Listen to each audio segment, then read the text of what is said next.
नमस्कार, जय हिंद, जय बिहार। मैं हूं आप सबका दोस्त वकील सह पत्रकार एसके पंकज। मनीष कश्यप के बारे में एक बहुत ही अच्छी खबर, एक बहुत ही अच्छी बातें जो है वो जमीनी स्तर पर चलनी शुरू हो गई है। दरअसल बात यह है कि बिहार के सीएम बनने का रास्ता एक आम आदमी और एक गरीब का जो सीएम बनने का रास्ता होता है वो सांसद चुनाव से शुरू होता है। देखा यह गया कि जब भी कोई गरीब का बेटा ज्यादातर अगर कम उम्र में यानी 28-29 साल में अगर कोई राजनीति में एक बड़ा नाम और बड़ा चेहरा बन करके उभरने की कोशिश करता है तो वह व्यक्ति सबसे पहले सांसद बनता है, उसके बाद में फिर विधायक, मंत्री या मुख्यमंत्री बनता है। तो मुख्यमंत्री पद की, गरीब के बेटे की मुख्यमंत्री पद की यात्रा का शुरुआती पौधान, सांसद बनने का जो पौधान है, मनीष कश्यप के बारे में ऐसा कहा जा रहा है कि मोतिहारी से उनको टिकट मिल सकता है सांसदी का। किस पार्टी से मिलेगा, कैसे मिलेगा, उसके पहले एक बात ये कर लेते हैं कि Manish Kashyap the next CM of Bihar, अपने आप ये एक मुहिम चल गई है। जो गरीब, मजलूम, मजदूर, छात्र, नौजवान, बेरोजगार, दबे कुचले और सताए हुए लोग हैं, सत्ता के मारे हुए लोग हैं और सत्ता से बहुत ज्यादा असंतुष्ट लोग हैं,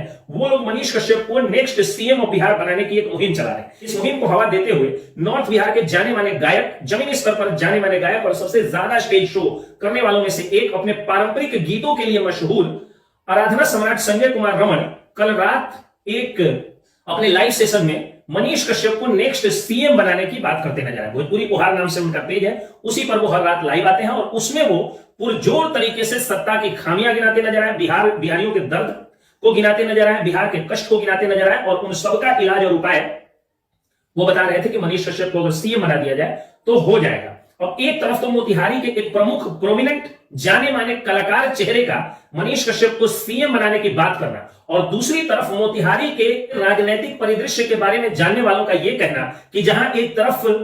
पिछले चुनाव में यानी 2019 के सांसदीय चुनाव में, लोकसभा चुनाव में मोतिहारी के सांसद राधा मोहन सिंह ने कहा था कि यह मेरा अंतिम चुनाव है और उसका एक वीडियो क्लिप एबीपी न्यूज का वायरल भी हो रहा है इन दिनों। उसके बाद से ऐसा कयास लगाया जा रहा है कि राधा मोहन सिंह का या तो टिकट कट सकता है या वो चुनाव नहीं भी लड़ सकते। ऐसे कयास लगाए जा रहे हैं। राजनीति में कयासों का ही बाजार हमेशा गर्म रहता है। अब राधा मोहन सिंह नहीं तो कौन? तो महागठबंधन में तो कई सारे चेहरे हैं, कभी अगले वीडियो में मैं उसकी चर्चा कर दूंगा। लेकिन भारतीय जनता पार्टी से राधा मोहन सिंह, अगर राधा मोहन सिंह नहीं आते हैं तो अखिलेश सिंह, जो पूर्वी चंपारण के सिसवा पटना गांव के रहने वाले हैं, वो एक अलग रथ मोदी जी के समर्थन में, मोदी जी के विचारों का एक अलग रथ लेकर के निकल रहे हैं, गांव गांव में घूम रहे हैं। तो ऐसा माना जा रहा है कि टिकट की दावेदारी अखिलेश सिंह की बन रही है। राजेंद्र प्रसाद सिंह जो कल्याणपुर के पूर्व विधायक है, उनकी भी बन रही है। डॉक्टर हेना चंद्रा जो कि महिलाओं में एक जानी मानी चेहरा है और बीजेपी की एक मुखर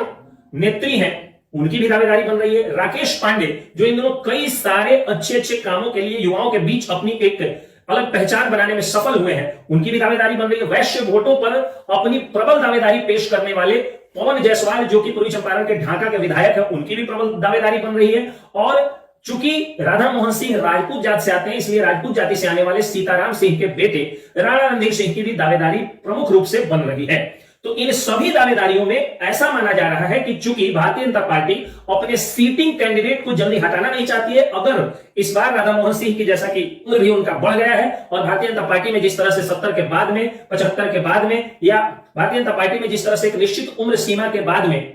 जो रिटायरमेंट देने की परंपरा मोदी सरकार आने के बाद में शुरू हुई है, उस परंपरा का निर्वहन करते हुए अगर राधा मोहन सिंह को हटाने की मजबूरी आई तो राधा मोहन सिंह अपने सिटिंग एमपी को डायरेक्ट अपने पार्टी सिंबल से बेदखल करने में थोड़ा सोचेगी। और अगर कमल छाप नहीं मिला, यानी ये सीट भारतीय जनता पार्टी के खाते में नहीं आई, तो फिर राकेश पांडे, डॉक्टर हेना चंद्रा, सचिंद्र प्रसाद सिंह,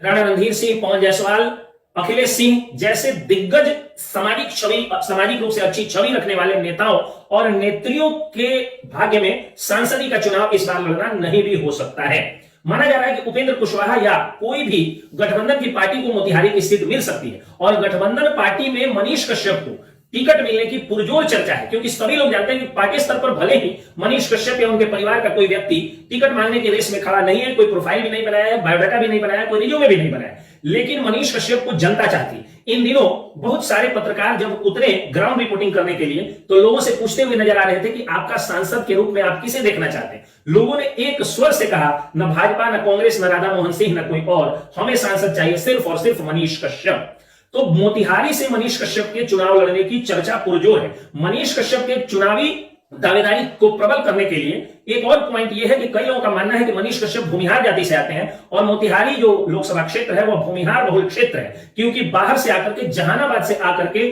और अखिलेश सिंह यहां के सांसद बन गए थे राधा मोहन सिंह को हरा करके। वैसे में अगर मनीष कश्यप जैसा अगर भूमिहार जाति से आने वाला कोई युवा प्रखर पत्रकार, एक क्रांतिकारी विचारधारा और महागठबंधन की सत्ता का सताया हुआ नौजवान अगर आकर के चुनाव लड़ता है मोतिहारी से, तो लोग बम्पर वोट देंगे। ऐसे में चर्चा हो रही है कि अगर यह सीट भारतीय जनता पार्टी के खाते में न जाकर के अपने गठबंधन के साथियों के खाते में जाएगी तो मनीष कश्यप यहां से चुनाव लड़ सकते हैं, उनको टिकट मिल सकता है। हालांकि मैं व्यक्तिगत रूप से एक वकील के तौर पर जब मनीष कश्यप से पटना के सिविल कोर्ट में मिला था तो उन्होंने इन सारे प्रयासों को खारिज करते हुए कहा था कि मेरा कोई प्लान नहीं है मोतिहारी या बेतिया कहीं से भी चुनाव लड़ने का। तो मोतिहारी से चुनाव लड़ने का भले ही उनका कोई प्लान न हो, लेकिन जिस तरह से जनता पार्टी अध्यक्षों के पास जा रही है, पार्टी कार्यालयों के इर्द गिर्द जनता जो है वो मंडरा रही है और पार्टी के जितने भी नेता मिल रहे हैं, जनता और गांव गरीब लोग, छात्र, नौजवान लोग, बेरोजगार लोग कह रहे हैं कि मनीष कश्यप को ही मोतिहारी से टिकट मिले। ऐसे में ये सोचा जा सकता है कि मनीष कश्यप को सांसदी का टिकट मिल सकता है। और अगर एक बार मनीष कश्यप मोतिहारी में सांसद बन गए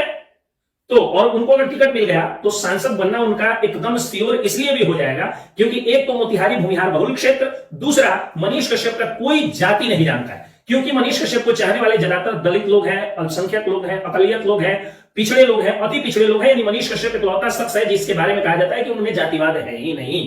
तो ऐसे में मनीष कश्यप की प्रबल दावेदारी बन रही है। अगर मनीष कश्यप मोतिहारी से या कहीं से भी सांसद हो गए तो अगले ही विधानसभा चुनाव में वो अपनी पार्टी को मजबूत करके या तो खुद पार्टी बना करके मजबूत करके चुनाव लड़ेंगे या जिस भी पार्टी से वो सांसद बने रहेंगे उनके चाहने वाले और उनके विचारधारा के लोगों को वो विधानसभा में विधायकों में भी टिकट, विधायकी में भी टिकट दिलवाएंगे और विधायकी में अगर उनके बहुत सारे विधायक जीत गए तो वो मुख्यमंत्री भी बन सकते हैं। ये सारी बातें मैंने बताई तो बहुत सारे जो पुराने और पौराणिक विचारधारा वाले या जो लोग stereotype thought of political analysis वाले लोग हैं, यानी जो स्टेरियोटाइप राजनीतिक पंडित हैं, उनको ये बातें रास नहीं आएंगी क्योंकि वो लोग कहेंगे एक से एक दिग्गज लोग हैं मुख्यमंत्री, सांसद, मंत्री, विधायक बनने के लिए, फिर मनीष कश्यप की क्या विषय क्या होगा। लेकिन जब जमीनी स्तर पर आप जाइएगा, गरीबों के बीच में जाइएगा तो उनका आज के समय में एक ही मसीहा है और वो है मनीष कश्यप। ऐसे में ये पॉजिटिव खबर आ रही है और जब से ये वीडियो आया है सामने जो कि आराधना सम्राट संजय कुमार रमन जी, जो कि मशहूर नॉर्थ बिहार के एक गायक है, पारंपरिक गीतों को जिंदा रखने का श्रेय इन्हें जाता है, उनके इस वीडियो आने के बाद इन कयासों पर मुहर लगती हुई भी नजर आ रही है। जय हिंद, जय बिहार।